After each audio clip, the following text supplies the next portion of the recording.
চিন্তিত নির্দেশনায় আমরা ইনশাল্লাহ কথা বলবো এক হয়ে আগামীতে রাজপথে আন্দোলন সংগ্রাম করে তুলব।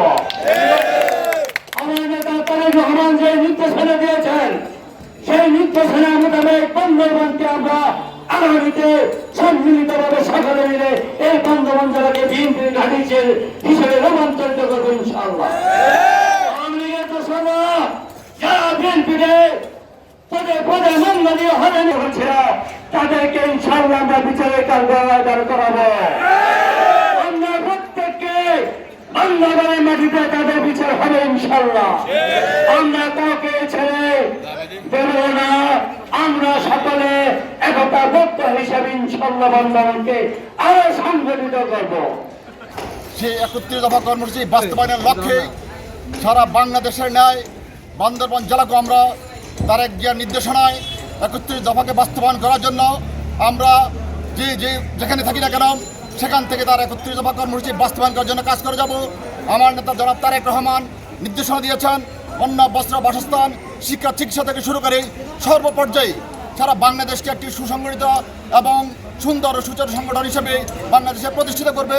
সেই সাথে সারা বাংলাদেশে যেইভাবে তৃণমূল পর্যায়ে জেলা বিএনপি থেকে শুরু করে বান্দরবান থেকে শুরু করে টেক্কার থেকে তাতুলিয়া, রূপসা থেকে পাতুরিয়া জনাব তারেক রহমান যে নির্দেশনা দিয়েছেন ৩১ দফা দিয়েছেন সেই ৩১ দফা ইনশাল্লাহ আমরা বাস্তবায়ন করব।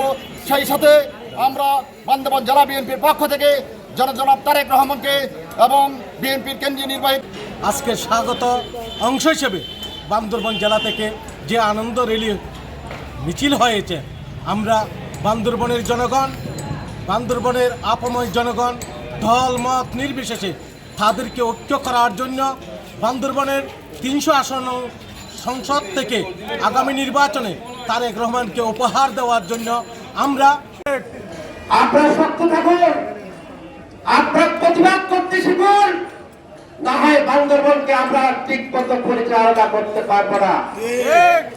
জনগণ সজাগ যদি আছে বিদায় আজকে যারা বিভিন্ন করে রাজনৈতিক ভাবে ফায়দা হাসিল করেছেন তারা আজকে মাঠে ময়দানে নাই, ঘরে ঢুকে গেছেন।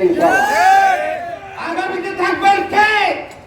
স্বাধীন প্রতি জনাব নওয়াজি এবং জাবেদ গাজা এবং সবাই ঐক্যবদ্ধভাবে বিএনপির পতাকাকে ঐক্যবদ্ধভাবে তুলে ধরবেন ইনশাআল্লাহ। আগামীতে আপনাদেরকে সজাগ দৃষ্টি রাখার জন্য উদ্যোক্তা আহ্বান করে